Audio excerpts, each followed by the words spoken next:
Pandian store சீரியலில் அடுத்த ஒரு எபிசோடில் நம்ம கதிர் இருந்துட்டு முத்துவேல்கிட்ட நீங்கள் எதுக்காகவும் கவலைப்படாதீங்க, நாளைக்கு கண்டிப்பாக நம்ம டிஸ்சார்ஜ் ஆகி கிளம்பி போயிடலாம் அப்படின்ற மாதிரி சொல்லிக்கிட்டு இருக்காங்க.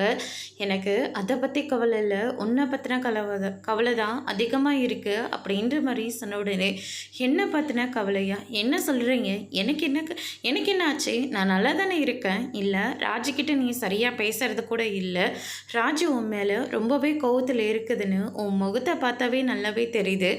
அதனால தான் நான் சொல்லிக்கிட்டு இருக்கேன், என்னால் தான் உங்கள் 2 பேருக்கும் தேவையில்லாமல் பிரச்சனை வருதோன்னு நான் நினச்சிட்ருக்கேன் அப்படின்ற மாதிரி சொல்லிடுறாங்க.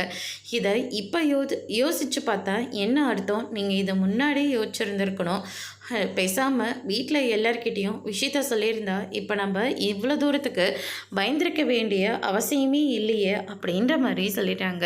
இதை பற்றின விஷயத்த நம்ம ஏற்கனவே நிறைய தடவை பேசியாச்சு, நம்ம என்னதான் திரும்ப பேசினாலையும் இது மாற போகிறது கிடையாது அப்படின்ற மாதிரி முத்துவேலும் ஒரு பக்கம் சொல்லிக்கிட்டு இருக்காங்க. சரி, உங்கள் பொண்ணுக்கிட்டையாவது இந்த விஷயத்த சொல்லலாமா, அவளுக்கு மட்டும் இந்த விஷயம் தெரிஞ்சால் அவள் எவ்வளோ உடஞ்சி போவான்னு உங்களுக்கு தெரியுமா அப்படின்னு சொல்லிட்டு நம்ம கதிர் ராஜியை பற்றின விஷயத்த சொல்கிறாங்க.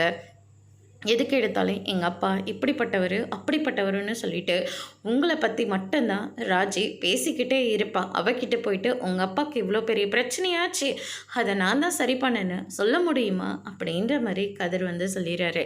அதோடு இன்னைக்கான பிரம்ம முடிச்சிருக்காங்க.